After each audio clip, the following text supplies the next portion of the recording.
Bagi semua partisipan The Power of Love yang saat ini sudah tergabung, hari ini akan dilayani oleh hambanya Bapak Abraham S. dengan tema tips kaya menurut Alkitab. Ini tema yang luar biasa dan hari ini kita sepati kita untuk dengarkan firman Tuhan, pemaparan dari hambanya. Dan sekarang saya serahkan kepada hambanya yang sudah siap melayani kita hari ini. Silakan Pak Abraham. Sebelum saya mulai, saya perkenalkan diri saya. Nama saya Abraham.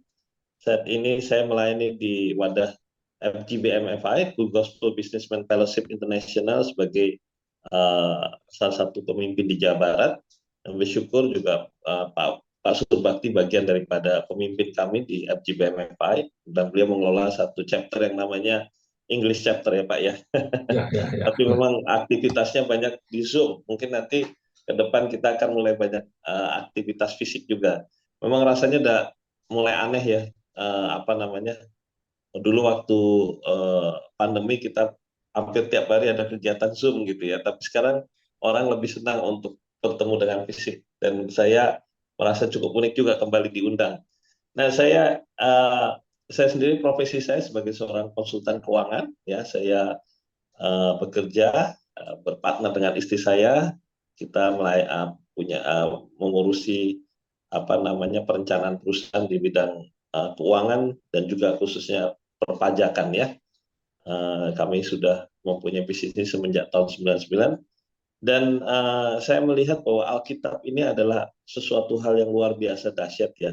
Nggak bisa dilihat dari sisi satu manusia saja, dan memang melihat Alkitab ini harus mempunyai latar belakang yang apa namanya cukup. Artinya nggak bisa kita melihat satu ayat dan itu bunyinya seperti pemahaman kita gitu ya.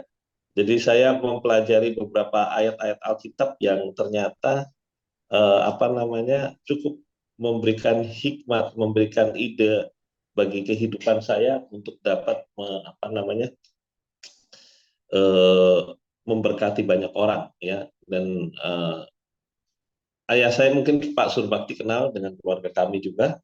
Kami berangkat dari keluarga yang cukup sederhana ya. Ayah saya seorang pendeta, dulunya tentara, kemudian menjadi pendeta, dan kebetulan guru juga. Ibu saya juga guru. Dan kami berangkat dari keluarga yang sederhana, dan dari keluarga kami tidak ada yang menjadi seorang pengusaha gitu ya. Khusus 100%. Ayah saya mungkin apa namanya selain bekerja ya ada usaha kecil-kecilan ya, karena beliau itu menjadi seorang gembala gereja dan tidak mendapat gaji dari gereja ya.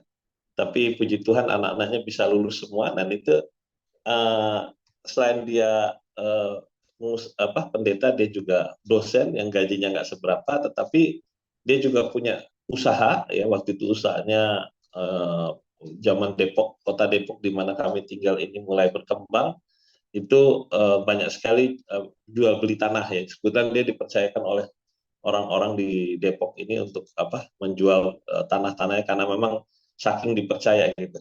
Nah, yang kembali lagi kepada firman pada pagi hari ini, saya melihat bahwa Tuhan menginginkan kita untuk menjadi kaya. Nah, banyak sekali orang hanya berkata bahwa udah percaya kepada Tuhan gitu ya. Tuhan yang berperang bagi kita, dan apa namanya Tuhan yang akan bekerja gitu. Nah, tapi saya pelajari bahwa sesungguhnya Alkitab juga mengajarkan bagaimana cara kita untuk menjadi kaya gitu ya. Kaya ini memang relatif sekali ya. Ada orang yang punya apa namanya uang 1-2 juta sudah cukup kaya ya. Apa ciri kayanya? Dia sering berbagi kepada banyak orang gitu ya. Tapi ada orang yang punya uang triliunan atau miliaran gitu ya, tapi dia merasa kurang terus ya. Saya ingat sekali waktu zaman krisis tahun 98 ya. 98 ya. Waktu itu ada seorang pengusaha keturunan India yang hanya berkurang uangnya berapa miliar gitu ya. Sedangkan kekayaannya masih banyak sampai bunuh diri gitu. Nah, berarti sebenarnya jiwanya miskin. Tetapi ada orang yang saya melihat banyak sekali pada masa pandemi, pada masa apa krisis, di dalam kesulitan itu mereka bisa berbagi gitu ya. Nah, itu adalah orang-orang yang kaya. Nah, saya melihat bahwa kenapa kaya itu adalah harus berbagi gitu. Nah, saya melihat bahwa Alkitab ini ternyata memberikan banyak sekali poin-poin bagaimana kita bisa menjadi ekonominya terangkat gitu ya. Nah, kalau standar hidup di dalam Alkitab itu memang sederhana ya. Paulus berkata bahwa kita ini tidak membawa apa-apa ke dalam dunia ini. Nah, standarnya mulai dari situ dulu ya. Asal ada makanan dan pakaian cukuplah, itu Paulus katakan seperti itu. Jadi kita mulai berangkat dari situ dulu. Apa yang melekat di dalam tubuh kita, apa yang sudah bisa kita nikmati setiap hari itu sudah cukup gitu ya. Nah, mulai berangkat dari situ kita mempunyai, menurut pemahaman saya, kita mempunyai kekayaan yang kita bisa berbagi. Nah, saya melihat bahwa waktu kehidupan kita dipenuhi secara materi, ini akan membuat kita mempunyai kemampuan yang lebih luas untuk dapat menjangkau melayani Tuhan. Nah, kita kalau melihat uh, para rasul, di antara kita lihat perjanjian baru ya, di antara para rasul yang pelayanannya paling menonjol itu siapa, kalau mungkin bisa teman-teman di sini ingat gitu, ada nggak yang bisa kita ingat? Salah satunya adalah Paulus ya, dia menulis sebegitu banyak kitab ya, suratnya memenuhi Alkitab perjanjian baru, padahal dia tidak banyak waktu berjumpa dengan Kristus ya, tidak berbeda dengan murid-murid yang lain, tetapi dia punya kesempatan untuk menulis begitu banyak dan mempengaruhi begitu banyak. Salah satunya adalah ayat yang sering dikatakan bahwa dia sendiri mengikuti perintah Tuhan waktu Tuhan Yesus mengutus 70 murid, bahwa waktu kita memberitakan Injil jangan mengharapkan upah dari situ. Yesus berkata bahwa kamu sudah diberi cuma-cuma, oleh karena itu beritakan Injil secara cuma-cuma. Dan kalau saya melihat bahwa waktu berdasarkan pertimbangan ini, Paulus bekerja di dalam hidupnya, dia bekerja sebagai pembuat tenda dengan Priscilla dan Aquila, dan di dalam itu dalam pekerjaannya itu dia bisa membiayai pelayanannya, dan yang menyertai dia nggak sedikit, banyak sekali dalam pelayanan, bahkan kadang dia menyewa kapal gitu ya. Nah, ada beberapa poin-poin yang saya coba kutip ya di dalam 1 Korintus 1 ayat 5, karena ayatnya banyak, nanti catat aja. Sebab di dalam dia kamu telah menjadi kaya dalam segala hal dan dalam segala macam perkataan dan dalam segala macam pengetahuan. Bahwa di dalam dia kita akan menjadi kaya. Persoalannya, kita akan memunculkan ciri kaya kita atau tidak. Apakah kita hanya keep di dalam kehidupan kita. Ya, 2 Korintus 8 ayat 9. Karena kamu telah mengenal kasih karunia Tuhan kita Yesus Kristus, bahwa ia yang oleh karena kamu menjadi miskin sekalipun ia kaya, supaya kamu menjadi kaya oleh karena kemiskinannya. Ya, artinya karena apa yang Tuhan Yesus sudah buat di kayu salib dan Kristus hidup di dalam kita, ini yang membuat kita menjadi berbuah. Dan kehidupan berbuah ini bukan hanya sekedar perkataan. Baik kita bisa sharing perkataan. Banyak orang yang berpikir waktu dia sharing firman lewat WhatsApp, lewat SMS, ataupun berkorban sudah cukup. Ya, memang itu baik. Tetapi terlebih lagi waktu kita bisa membagi hidup. Ya. Nah, bagaimana cara kita bisa membagi hidup adalah pertama kali kita berkecukupan di dalam kehidupan kita. Ya. Bagaimana kita bisa berkecukupan kalau kita nggak punya usaha, nggak punya pekerjaan yang baik gitu ya. Nah, ini yang pertama, bahwa Paulus pun berkata di dalam 2 Tesalonika 3 dikatakan bahwa 5 ayatnya ya, tadi saya sudah catat, 2 Tesalonika 3 dikatakan bahwa kalau orang yang tidak bekerja jangan makan gitu loh ya. Artinya kalau kita mau makan kita harus bekerja. Nah, kadang orang banyak sekali para hamba Tuhan yang mengatakan bahwa bekerja itu, kerja keras itu adalah bagian daripada kutukan yang kita terima. Tetapi kalau saya melihatnya lain, bahwa kita di dalam pekerjaan kita ini adalah berjalan untuk meraih berkat Tuhan ya. Berkat Tuhan ini harus dipekerjakan, tidak bisa kita diam saja dan itu bisa kita nikmati. Contoh, kita misalnya punya anak, ya puji Tuhan waktu anak itu lahir gitu ya, dalam kehidupan kita. Tetapi kita harus bekerja, mendidik dia, memberi makan dia, sehingga suatu saat dia menjadi orang yang berguna. Nah, berkat itu seperti itu, selalu kita harus olah untuk menjadi sesuatu hal yang bermanfaat bagi sekitar kita. 1 Timotius 6 ayat 18, peringatkanlah agar mereka itu berbuat baik dan menjadi kaya dalam kebajikan, suka memberi dan berbagi. Ya, ini Paulus katakan kepada Timotius. Nah, saya menemukan di dalam Alkitab, nah ini kita coba bahas ayat per ayat di dalam Yoel 3 ayat 9 sampai 18.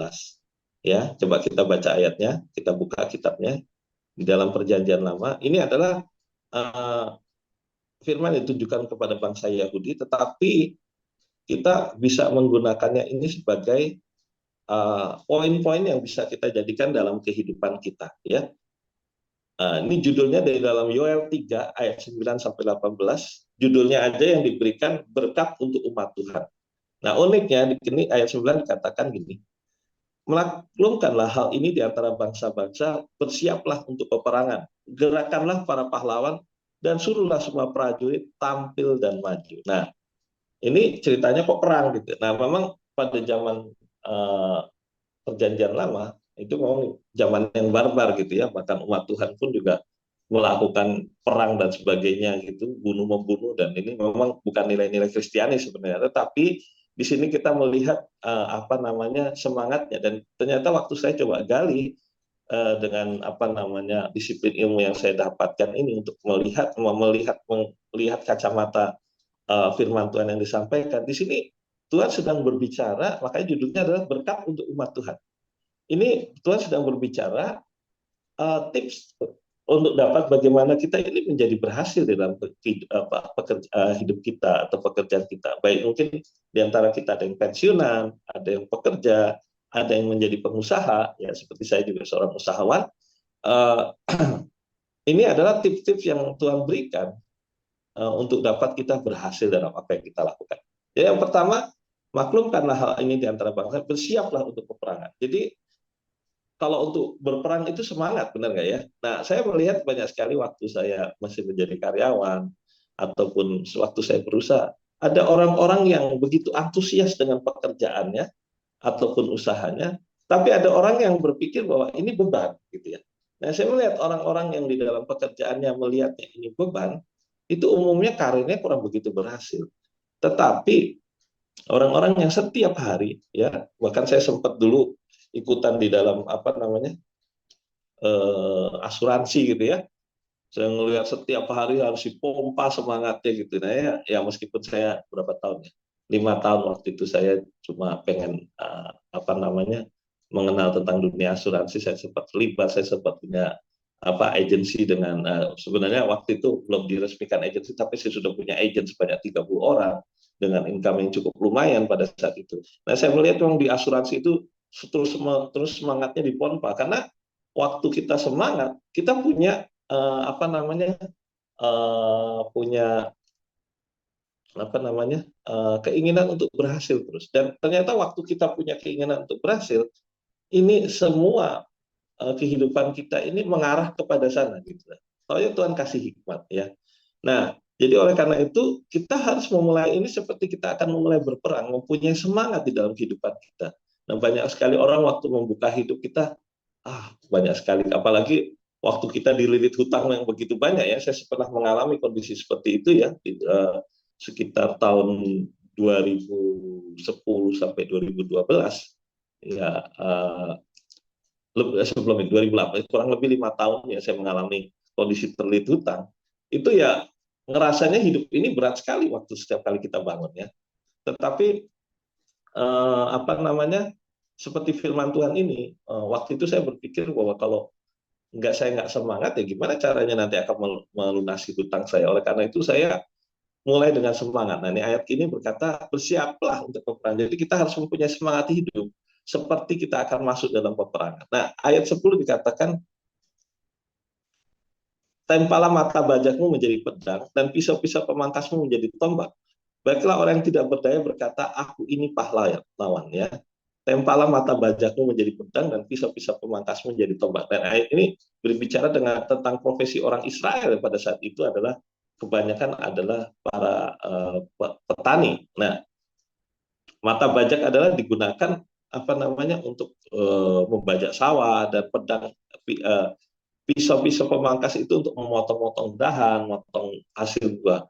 Nah, di sini ayat ini berbicara bahwa waktu kita mau berperang, segala peralatan yang kita miliki, nah artinya dengan apa yang kita miliki, itu kita harus bisa gunakan untuk meraih berkat yang Tuhan berikan. Nah, banyak sekali kita berpikir bahwa kalau kita mempunyai sesuatu yang lebih daripada apa yang kita miliki, contohnya dalam hal berperang. Kalau berperang kita harus punya tombak, harus punya pedang. Tapi yang punya pada saat ini hanya mata bajak dan pisau-pisau pemangkas yang kalau digunakan untuk peperangan mungkin kurang begitu kuat, ya, kurang begitu efektif. Tetapi di sini itu kan katakan pakailah apa yang ada. Nah demikian juga waktu kita berusaha, waktu kita bekerja, selalu kita pikir kondisi orang lain akan lebih baik kalau kita punya mobil yang bagus, kalau kita punya fasilitas kerja yang bagus, kalau kita punya bahkan punya sarana bekerja kantor yang lebih baik, kita pasti akan diberkati. Tetapi di dalam ayat ini Tuhan berbicara bahwa apa yang ada di dalam kita, pergunakanlah itu untuk meraih berkat-berkat Tuhan. Nah, di sini dikatakan mata bajak menjadi pedang. Nah, ini istilahnya itu seperti overuse ya, artinya menggunakan satu peralatan dipersiapkan untuk tugas yang lebih besar lagi, ya kan? Sebenarnya mata bajak mungkin cukup dengan ketajaman tertentu. Misalnya hanya cukup 30% saja sudah bisa, karena itu kan akan dipakai untuk mencangkutan, nggak perlu tajam-tajam. Tetapi ini harus diasah lagi menjadi seperti pedang. Dan pisau pemangkas yang sebenarnya hanya untuk motong daun, dirubah lagi, dibikin tajam lagi sehingga menjadi tombak ya yang bisa untuk digunakan berperang. Nah ini ayat ini berbicara bahwa waktu kita akan meraih berkat kita, ini kita harus mengasah skill kita lebih dari apa yang dibutuhkan saat ini. Saya selalu percaya bahwa berkat Tuhan itu terjadi pada saat kesempatan bertemu dengan skill kita. Ya, saya ulangi sekali lagi, berkat Tuhan yang bisa kita nikmati dalam hidup kita itu terjadi waktu kesempatan bertemu dengan skill. Tugas Tuhan ini adalah mendatangkan kesempatan-kesempatan dalam kehidupan kita. Dan tugas kita itu adalah mempersiapkan skill kita sehingga bisa menangkap kesempatan itu menjadi sesuatu yang bisa kita kerjakan dan menjadi sesuatu yang berguna dalam kehidupan saya. Saya ini sering memberikan advice tentang pajak ya. Nah, satu kali ada seorang konglomerat yang telepon saya ya. Saya sering melayani perusahaan menengah ke atas lah, menengah kebanyakan ya, omset 10 miliar gitu. Klien saya kurang lebih sekarang ada sekitar 50 klien ya. Nah, dalam perusahaan-perusahaan yang seperti itu, saya nggak usah buka buku. Mereka bertanya cepat sekali saya bisa kasih saran. Tapi satu kali ada seorang konglomerat, saya nggak sebutkan namanya ya, dia cukup terkenal. Dia telepon saya ya. Di telepon saya ditanyakan banyak hal mengenai aspek perpajakan dari konglomerasi, gitu kan? Nah saya kurang begitu paham gitu ya. Ini belum saya pelajari gitu ya. Memang kesalahan saya berusaha menjawab gitu dengan frame yang saya miliki saat itu ya. Nah setelah itu saya rasa bahwa jawaban saya kurang efektif gitu. Nah itulah saya melihat berarti itu sebenarnya berkat ya kalau saya bisa menjawab, saya bisa memberikan solusi untuk persoalan dia gitu ya, itu nanti dia akan pakai saya di dalam perusahaannya gitu ya, menjadi klien saya. Nah di situ saya belajar bahwa memang nggak semuanya apa yang datang di dalam kehidupan kita itu bisa menjadi berkat karena memang skill saya belum sampai kepada saat itu. Nah satu kali waktu saya melayani Tuhan di Purwokerto, ada seorang pemilik bengkel yang bicara dengan saya, bagaimana hidupnya saya ini bisa dirubahkan, dia bengkel motor. Nah, saya bilang, apa yang kamu miliki saat ini? Saya punya peralatan bengkel motor saya ya cukup lumayan lah dikenal gitu ya. Tapi yang datang kalau servis sepeda motor kan nggak gede-gede, nilainya berapa? Paling ratusan ribu gitu ya. Mau bekerja banyak pun ya, itu pun nggak terlalu besar diandalkan. Nah, saya mengutip ayat ini, saya bilang, pernah nggak kamu kepikiran dengan skillmu yang ada, dengan peralatan yang Bapak miliki ini sekarang, Bapak bisa meraih sekali kerja dengan nilai jutaan, saya bilang. Ya susah lah, nggak mungkin kalau saya kasih tarif yang tinggi, maka pelanggan sepeda motor akan pergi kemana-mana. Nah, saya bilang gini, pernah nggak Bapak servis sepeda motor Harley Davidson, saya bilang gitu. Enggak, gitu ya. Nah, itu coba tanya deh.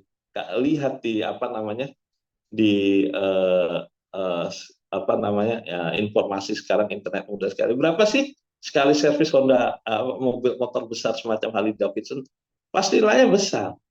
Terus dia bilang, ya tapi kan saya bengkel pinggir jalan. Nah saya bilang, kita nggak ngerti ya kapan kesempatan datang gitu ya.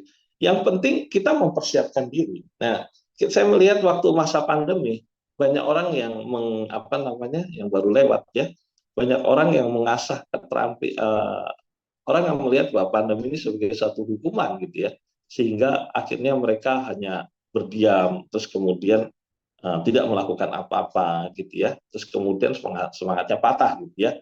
Nah, tetapi saya melihat banyak orang yang kemudian mengasah keterampilannya ya. Ada orang-orang yang kemudian belajar banyak hal, belajar kuliner gitu ya, belajar sehingga waktu selesai pandemi bermunculan usaha kuliner di mana-mana. Saya melihat ini satu hal yang positif gitu ya. Nah, kadang saya bicara juga dengan orang yang punya bengkel. Kita nggak ngerti hidup kita, tetapi minimal kita sudah siap untuk mengerjakan berkat yang datang Tuhan kirim melalui kehidupan kita. Nah, bengkelmu di pinggir jalan di daerah Purwokerto gitu ya, yang mulai pinggiran. Tapi satu saat waktu kamu siap mengerjakan apa namanya motor besar yang mahal gitu, satu saat misalnya ada touring Harley Davidson atau motor besar lainnya lewat dan ada yang rusak dan begitu jauh untuk mencari tempat servis, mereka pasti akan mencari bengkel yang terdekat. Nah, kalau kamu bisa servis nama motor Harley Davidson tersebut atau motor besar itu, kamu akan namamu terkenal di mana-mana gitu. Nah, itu bisa dipakai. Nah, itu salah satu contoh. Jadi seperti Yoel 3 ayat 10, kita harus mengasah keterampilan kita. Apa yang Tuhan berikan dalam hidup kita untuk melakukan lebih daripada apa yang kita lakukan saat ini. Dengan perspektif kita, kita hanya melihat bahwa kemampuan kita hanya untuk posisi yang kita lakukan saat ini. Contoh misalnya di sini banyak ibu rumah tangga ya, skillnya bisa memasak cukup dibuat puas oleh apa namanya membuat puas suami dan anak-anak. Nah, pernah kepikiran nggak suatu saat bikin sampel makanan, mencoba resep-resep yang baru, terus kemudian membagi kepada tetangga sebagai sampel atau orang-orang yang mungkin punya prospek untuk dapat membeli makanan kita, sehingga suatu saat mungkin bisa dipesan catering dan sebagainya ya. Oke. Kemudian tempel ayat 10 ya, dan yang ayat B, baiklah orang yang tidak berdaya berkata, aku ini pahlawan. Tempalah mata bajaknya menjadi pedang, pisau-pisau pangkas menjadi tombak. Baiklah orang yang tidak berdaya berkata, aku ini pahlawan. Ya.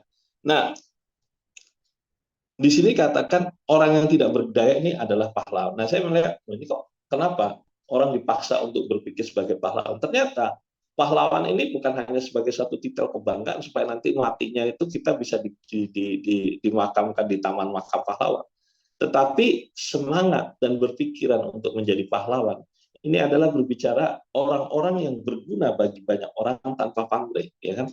Rata-rata orang-orang yang menjadi pahlawan di negeri ini pada saat dia mau mulai berjuang itu bukan orang-orang yang berpikir saya melakukan ini supaya saya nanti mendapat ada pamrih yang saya terima, nanti dihargai negara, dikasih bintang ke apa namanya kehormatan dari negeri ini, nanti hidup saya menjadi punya fasilitas yang baik gitu ya, nanti saya meninggal saya akan masuk apa namanya dimakamkan di taman makam pahlawan. Rata-rata nggak seperti itu, tetapi semangat menjadi pahlawan adalah orang-orang yang mau berkorban di dalam kehidupannya, orang-orang yang mau menyerahkan hidupnya untuk membuat orang lain menjadi lebih baik, ya kan? Orang yang mati di dalam peperangan apa namanya memperjuangkan kemerdekaan berpikir bahwa negara ini harus merdeka supaya negara ini bisa menata apa namanya kehidupannya lebih baik dan meraih kesejahteraan.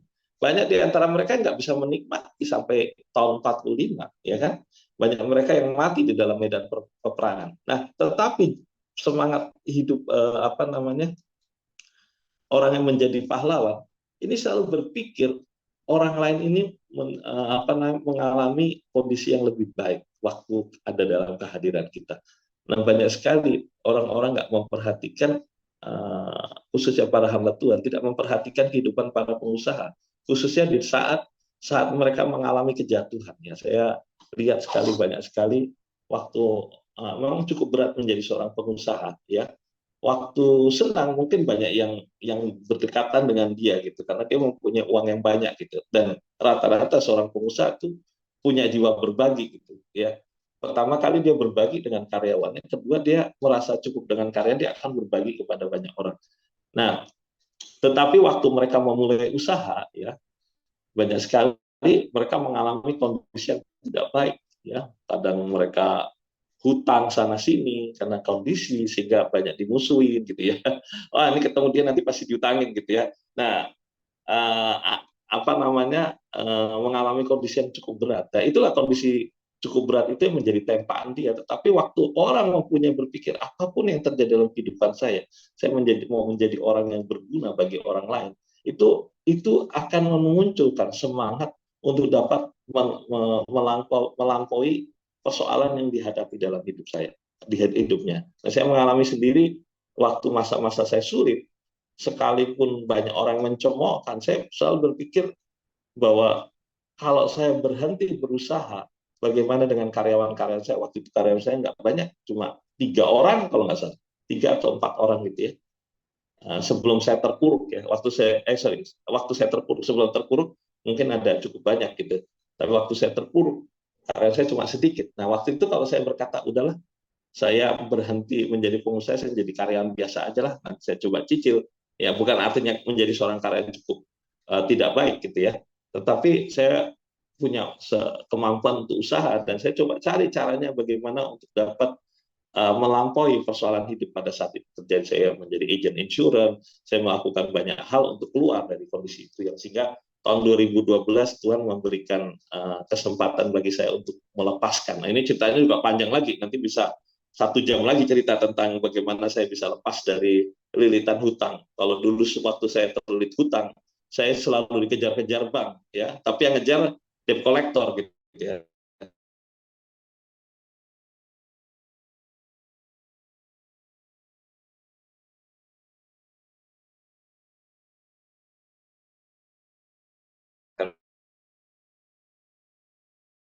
Halo, kedengaran?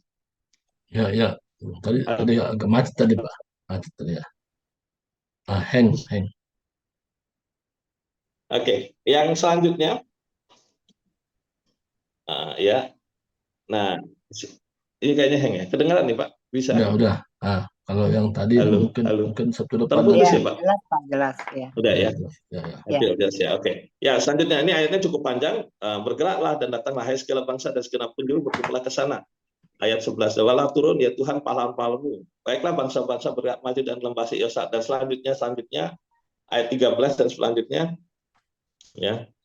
Eh, Ayat 14, banyak orang di lembah penentuan, ya sudah dekat hari Tuhan di lembah penentuan. Matahari dan bulan menjadi gelap dan bintang-bintang menghilangkan cahaya.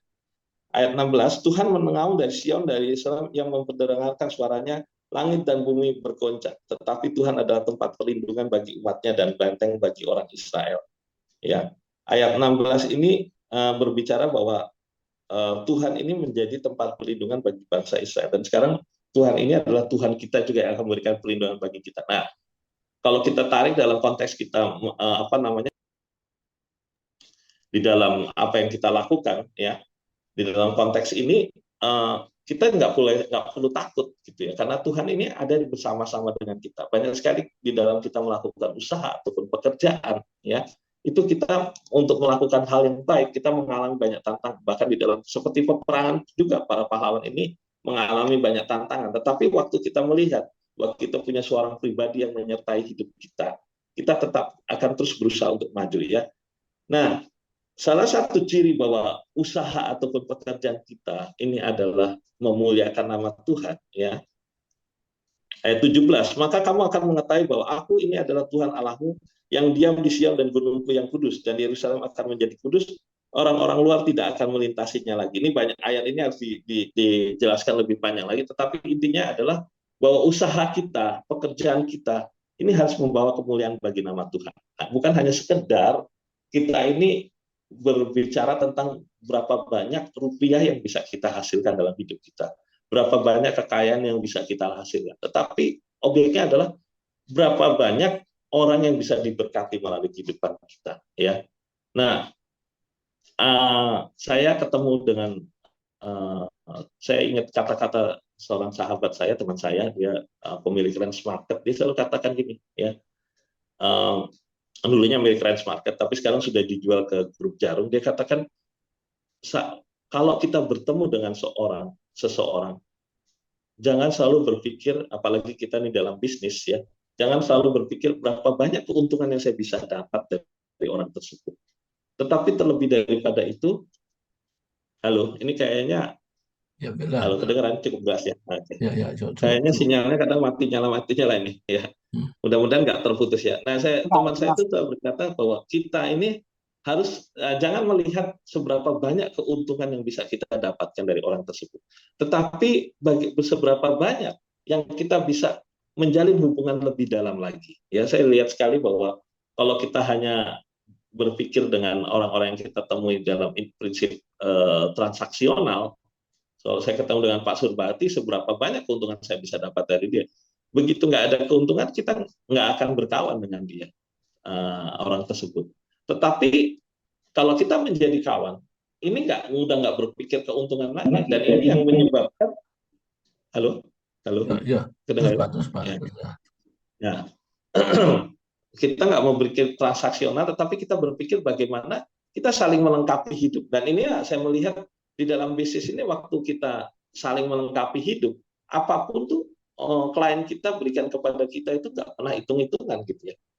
Ya. Nah, inilah artinya waktu kita melakukan apa yang menjadi pekerjaan, demikian juga di dalam pekerjaan kita, ya. Bahkan di dalam perjanjian baru Paulus katakan bahwa, dan Tuhan Yesus katakan juga bahwa waktu kita melihat atasan kita itu bukan sebagai atasan, tetapi seolah-olah kita bekerja untuk Tuhan. Ya, artinya nggak ada hitung-hitungan lagi, apa yang bisa kita lakukan yang terbaik bagi Tuhan, ya, supaya orang boleh melihat bahwa kemuliaan Tuhan ini memancar dalam kehidupan kita. Waktu saya berapa menit lagi, Pak? 10. Udah habis ya? Belum. 10 menit lagi. Ya. Nah, saya mau tutup dengan satu kesaksian. Waktu masa pandemi, ini mungkin masa-masa yang cukup berat bagi mungkin sebagian besar orang. Tapi saya katakan sebagian besar, ternyata ada juga orang-orang yang mengalami keuntungan, ya. Perusahaan farmasi dan sebagainya menuai keuntungan yang luar biasa. Nah, pada saat itu masuki masa pandemi, 50% daripada klien kami ini meninggalkan kami, gitu ya. Dan pada saat itu kami cukup mengalami tekanan yang luar biasa. Itu tahun 2020 ya, 2020 ya. Saat itu awalnya 19 kita memang sudah mendengar di Cina sudah terjadi pandemi. Kita pikir itu ya nanti seperti SARS akan hilang sendiri. Ternyata masuk ke kita, dan mulai pandemi COVID itu dimulai dari tempat yang nggak jauh dari tempat saya maupun tempat Pak Surbakti, ya, di daerah Raden Saleh itu, yang ada 2 orang kena COVID di awalnya gitu. Nah, ternyata setelah kejadian itu memang benar-benar bisnis ini guncang, ya kan? Dan saya waktu itu mulai berpikir karyawan saya kalau nggak salah itu sudah ada 5 orang pada saat itu. Nah, kemudian bisnis ini guncang, dan kemudian saya mulai berpikir memangkas gaji mereka. Saya sudah ngomong bahwa ini kondisi makin berat, 50% klien kita pergi, ya. Bukan pergi ya, ada yang tutup, ada yang mereka nggak berusaha karena kebanyakan klien saya itu restoran dan tour travel, ya, tour travel Holy Land, ya. Ya, saya memegang menjadi konsultan untuk asosiasi perjalanan ziarah, ya. Nah, itu klien-kliennya banyak, nasabah saya banyak yang tutup, gitu ya. Nah, pada saat itu masa sulit sekali. Nah, waktu itu saya berpikir untuk melampaui bisnis ini saya butuhkan mujizat daripada Tuhan, ya. Nah, waktu berkali-kali berpikir seperti itu, saya udah mulai mau berpikir langkah yang yang nasionalis. Saya akan memangkas gaji karyawan dan sebagainya. Nah, waktu itu anak saya pun juga sedang dalam proses untuk kuliah, ya. Mana kalau kuliah juga butuh dana yang banyak, dan Tuhan izinkan di negeri orang dia akan kuliah, gitu ya. Kami sudah mengumpulkan dana untuk anak saya pergi, tetapi pada saat itu kondisi itu terjadi, sehingga ada kekhawatiran, apalagi kan negara-negara lain ditutup, ya. Nah, ada kekhawatiran nggak bisa pergi ke sana, dan yang lebih parah lagi kekhawatiran kita nggak punya kemampuan keuangan untuk dapat mensupport baik usaha kami maupun anak yang akan sekolah gitu ya. Nah, pada saat itu kita berpikir gimana caranya Tuhan. Kita mencoba berbagai macam cara, tapi memang situasinya cukup sulit karena memang bisnis benar-benar terpuruk, dan bahkan luar biasa waktu itu banyak sekali kondisi-kondisi kejadian yang membuat kita bahkan kehilangan kemampuan kita. Nah, pada saat itu saya dengarkan satu sharing dari seorang motivator yang mungkin teman-teman di sini tahu, yang namanya Nick Vujicic ya, seorang yang mempunyai keterbatasan dengan tidak punya lengan, tidak punya kaki gitu ya, seorang motivator dari Australia yang cacat gitu ya. Nah, dia katakan satu kata-kata yang mengena dalam hati saya. Di situ dikatakan, pada saat engkau mengharapkan mujizat terjadi dalam kehidupanmu dan tidak terjadi, kurang lebih kata-katanya seperti itu, jadilah engkau mujizat bagi orang lain. Lalu saya berpikir, lah kita ini berharap akan sesuatu, tetapi kok kita malah menjadi mujizat bagi orang lain. Tapi terus kemudian kata-kata dari Tuhan Yesus di dalam satu ayatnya dikatakan bahwa terlebih berkat memberi daripada menerima. Itu terngiang dalam pikiran saya. Saya bilang, oh inilah mungkin maksudnya ayat ini. Dan ternyata benar, nggak berapa lama ada beberapa klien saya yang mengalami kondisi yang sulit, sehingga dia berkata, nah saya pikir ini tagihan-tagihan saya cukup banyak gitu ya, nilai lumayan gitu. Tapi terus kemudian klien itu berkata, saya udah nggak sanggup lagi bayar, terserah kamu mau katakan apa. Dan itu Tuhan menggerakkan hati saya, nilainya cukup lumayan juga gitu ya.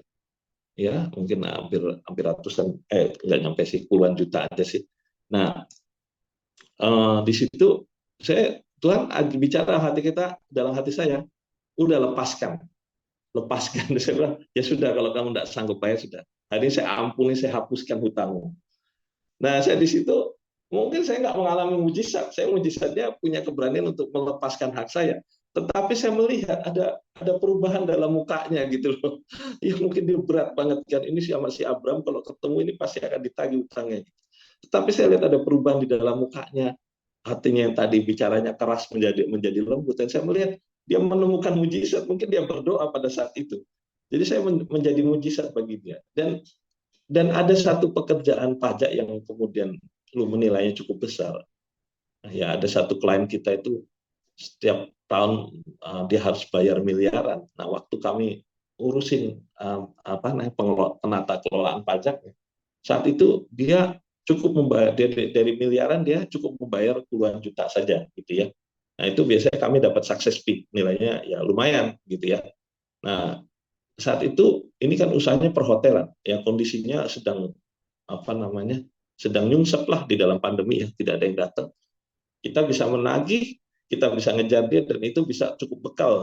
Waktu itu prediksi pandemi akan cuma 1 tahun kan, karena cukuplah untuk 1 tahun kami hidup gitu ya dengan kondisi yang ada. Tetapi kita melihat bahwa mereka sudah mulai mengistirahatkan karyawannya, merumahkan karyawannya. Nah, saya berpikir kalau saya dapat uang itu, saya taruh di bank juga percuma aja, nggak bisa lakukan apa-apa, ya kan? Cuma nongkrong di bank dan saya cuma lihat satu angka itu saja.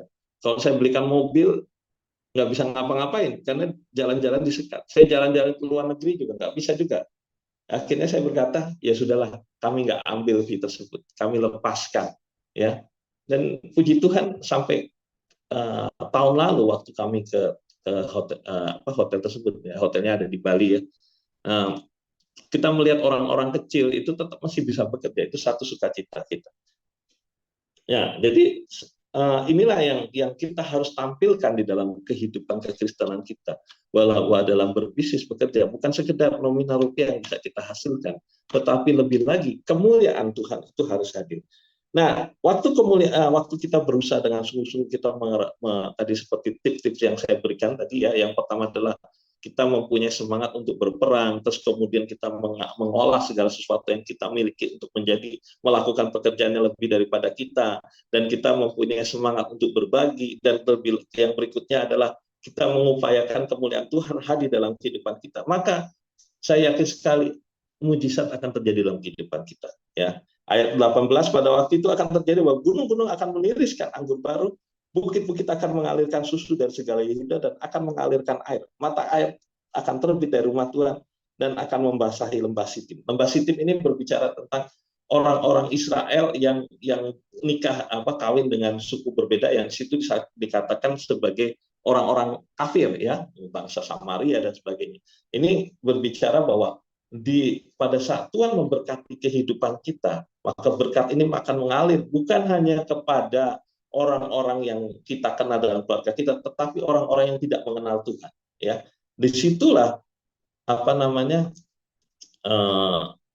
kemuliaan Tuhan bisa dinyatakan. Saya ingat sekali waktu zaman sebelum COVID tuh ada pemilu ya, pilpres ya. Itu ributnya saya dengan orang-orang HTI, FPI itu sering berdebat. Kawan-kawan saya SMA, dan itu mereka berdebat itu udah sampai pada mengancam segala macam. Nanti kalau kamu masih hidup bisa menghirup nafas besok, ya itu kamu hebat katanya gitu. Udah ancamannya udah kayak gitu kalau kita berbicara. Tapi waktu Munarman ditangkap ya, ditangkap dan FPI kolaps gitu. Banyak teman-teman saya FPI itu mengalami kesulitan keuangan. Nah, saya kaget suatu saat ada teman saya WhatsApp, ini salah satu petinggi di FPI. Ini FPI udah ditutup ya, jadi kita bebas ngomongnya ya, nggak masalah ya. Jadi di situ dulunya ngancam-ngancam saya, terus kemudian dia WhatsApp saya, tolong apa kabarmu kok jadi mendadak baik gitu. Tolong dong, istri saya sedang sakit, bisa nggak dikasih uang pinjamkan? Enggak seberapa, saya bilang ya sudah, yang dia minta ya, saya transfer dananya. Nggak berapa lama lagi dia minta lagi, saya transfer lagi gitu. Tapi kali ini Tuhan berkata coba berikan lebih daripada itu ya. Ya nominalnya saya lebihkan, dan kedua saya berkata sama dia, boleh nggak saya berdoa untuk istri kamu? Ini orang FPI loh, nggak main-main gitu ya.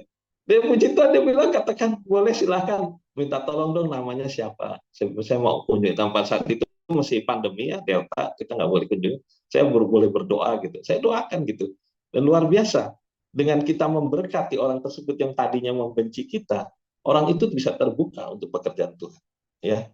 Nah, ayat 18 bahwa gunung-gunung akan meniriskan anggur baru. Ini kan berbicara tentang di atas gunung ada perkebunan-perkebunan anggur yang tadinya mati. Waktu kita melakukan tips yang tadi saya katakan tadi ya, di dalam Yoel 3, ini gunung-gunung akan perkebunan yang lama yang tadinya sudah mau mati, mau ditutup, itu bisa mengeluarkan anggur yang baru. Ini berbicara tentang penemuan dari hal-hal yang kita sering lakukan ya. Itu bisa muncul ide-ide yang baru ya. Dulu orang jualan bakmi goreng, udah banyak orang bisa lakukan bakmi goreng. Tapi sekarang coba lihat mie gacoan itu ya, kalau kita ngelihat mie gacoan kok bisa orang membeli mie goreng yang saya rasa ini bukan iklan ya, nggak apa-apa Pak ya. Ya, mie goreng yang rasanya biasa, kalau menurut saya itu rasanya seperti kita masak Indomie goreng aja gitu ya, cuma ditambah topping yang berbeda, tapi bisa berjubel, bisa buka cabang di mana-mana. Ya, kemarin teman saya juga buka outlet mixu, ya. Itu kan cuma es krim biasa aja, ya kan, yang kalau di McD atau di mana ada. Tetapi dengan sentuhan yang berbeda bisa menjadi suatu bisnis yang yang luar biasa, ya. Kalau kita ngelihat juga ada kopi kenangan, ya. Dulu ada juga abnormal. Orang kan sesuatu hal yang sederhana, tetapi inilah yang dikatakan anggur baru akan dikeluarkan oleh gunung-gunung. Terus kemudian bukit-bukit akan mengeluarkan susu. Nah, ini berbicara adalah kemustahilan. Kok bukit batu bisa mengeluarkan susu? Ya, dari hal-hal yang mustahil Tuhan akan munculkan berkat. Ya, waktu kita hidup untuk ingin menjadi berkat banyak orang. Saya lanjutkan cerita saya sekali lagi yang tadi dalam kondisi pandemi itu. Kok luar biasa. Tuhan bisa pertemukan saya dengan aparat kepolisian yang memberikan berkat. Padahal image kita kalau kita ketemu polisi, urusannya kita harus mengeluarkan uang gitu ya.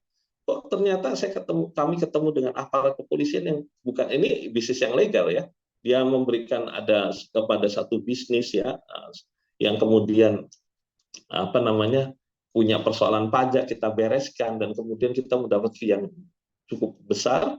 Dan kemudian ada juga aparat pajak yang dia begitu pusing menghadapi satu klien yang apa namanya keras kepala, yang sudah pasang badan. Kalau mau penjarain, penjarain aja.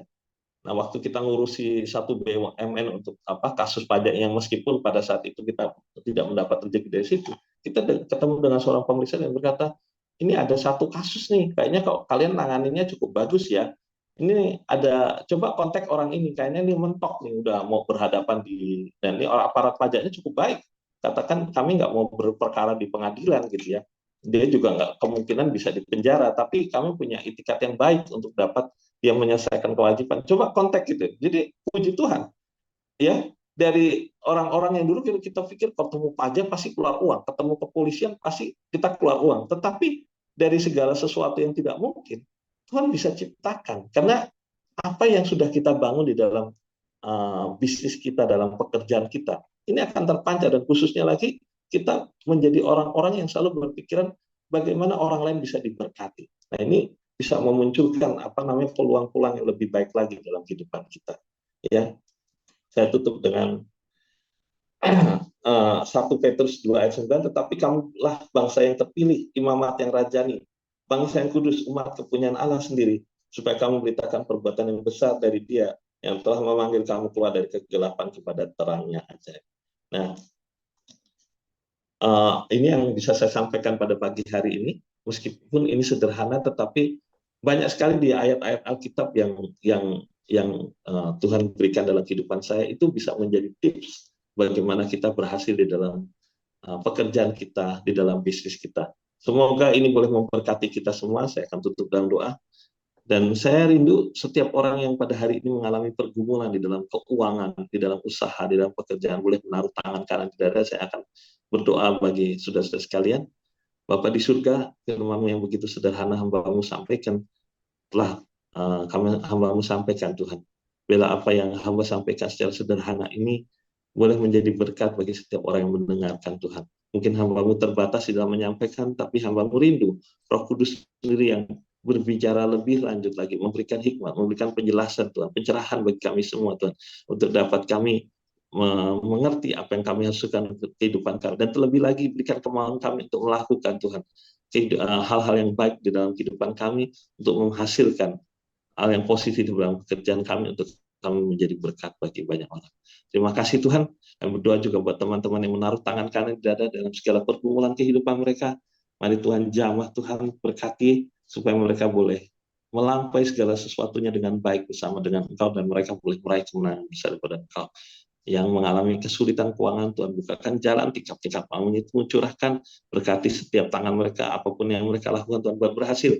Teman-teman yang mengalami sakit penyakit, kebutuhan hidup Tuhan, pergumulan dengan keluarga, mari Tuhan berkaya, bekerja, Tuhan menyembuhkan penyakit mereka, Tuhan memberikan jalan keluar dalam setiap persoalan kehidupan mereka. Terima kasih Bapak, berkati Pak Surbakti dengan teman-teman yang sudah susah payah mengupayakan acara ini, bukakan segala tingkap langit bagi kehidupan mereka, supaya berkat mengalir dalam kehidupan mereka. Terima kasih Bapak, di dalam nama Tuhan Yesus kami dan mengucap syukur. Amin. Amin, amin. Terima kasih Pak. Ya, terima kasih Pak Abraham. Jadi hari ini saya diberikan semangat juga ya. Jadi pada hari ini ada 2 hal yang saya bisa tangkap untuk terus saya tingkatkan, yaitu semangat dan skill. Ya, jadi saya tidak cukup, tapi ada skill. Nah, jadi sampai hari ini saya bisa artinya eksis, bisa mana-mana karena 2 hal. Ya. Ini satu kesaksian yang saya bisa tangkap dari pemaparan pada saat pagi hari ini. Luar biasa. Ya, terima kasih Pak Abraham ya yang sudah menyampaikan, dan mungkin nanti lebih baik lagi menjelaskan lebih rinci lagi. Nanti kalau Bapak tidak keberatan, kita jadwalkan sebulan 2 kali ya. Ya, karena ini tadi materinya belum lengkap betul, nanti bisa lengkapi untuk tanggal 17 ya. 17 terus 17 pokoknya sebulan 2 kali. Dan selang-seling. Ya. Kalau Sabtu ini sudah masuk, berikutnya kosong, masuk lagi gitu. Kalau ada waktu ya saja. Ya, jadi sungguh luar biasa pemaparan hari ini. Nah, sungguh membuat semangat dan bahkan juga untuk gairah hidup. Ini yang saya bisa saksikan. Nah, sekarang serahkan kepada Butiar untuk mana tahu ada yang mau menyaksikan tentang pengalaman hidupnya. Ya, 3 menit boleh. Silakan Butiar atau Butiar dulu. Ya, baik. Terima kasih Bapak Abraham yang sudah menyampaikan firman Tuhan pada pagi hari ini ya, luar biasa ya, dengan tema yang juga keren ya, tips kaya menurut Alkitab ya. Jadi saya sangat diberkati pagi hari ini, dan saya tangkap mulai dari awal sampai akhir itu memang benar-benar ya kaya gitu ya. Jadi kaya menurut Alkitab, bukan kaya menurut dunia saja, tapi kaya menurut Alkitab. Dan kalau kita mengikutinya ya maka kita jadi berkat gitu ya. Terakhir tadi dengan 1 Petrus 2:9 ya, tetapi kamu adalah bangsa yang terpilih gitu ya. Saya sangat diberkati. Dan tadi juga di awal dikatakan kalau kita mau berbagi kita harus cukup gitu ya. Kalau kita tidak cukup, bagaimana kita mau berbagi kan gitu. Nah, terus kalau kita mau cukup ya kita harus ada usaha ya, usaha yang lebih serius, lebih sungguh-sungguh gitu ya. Ya, jadi benar, yang pertama itu memang harus ada antusias, ada semangat ya untuk berhasil, untuk lebih lagi, dan juga mempersiapkan mata bajak ya, bahkan melebihi dari fungsi yang sebenarnya, tapi semuanya itu dikerjakan di dalam Tuhan gitu ya. Apa ya, ya bersyukur untuk pagi hari ini saya diteguhkan ya, mungkin untuk hari-hari yang akan datang mungkin kita bisa lebih apa namanya, lebih mengerti lagi, dan kita bisa bersaksi, bisa jadi berkat buat orang lain. Itu saja, saya makasih banyak, Tuhan berkati. Ya, mungkin ada Bapak Ibu yang mau bersaksi bagaimana diberkati oleh firman Tuhan pada pagi hari ini. Jika ada silakan Bapak Ibu dibuka mic-nya dan dibuka juga videonya.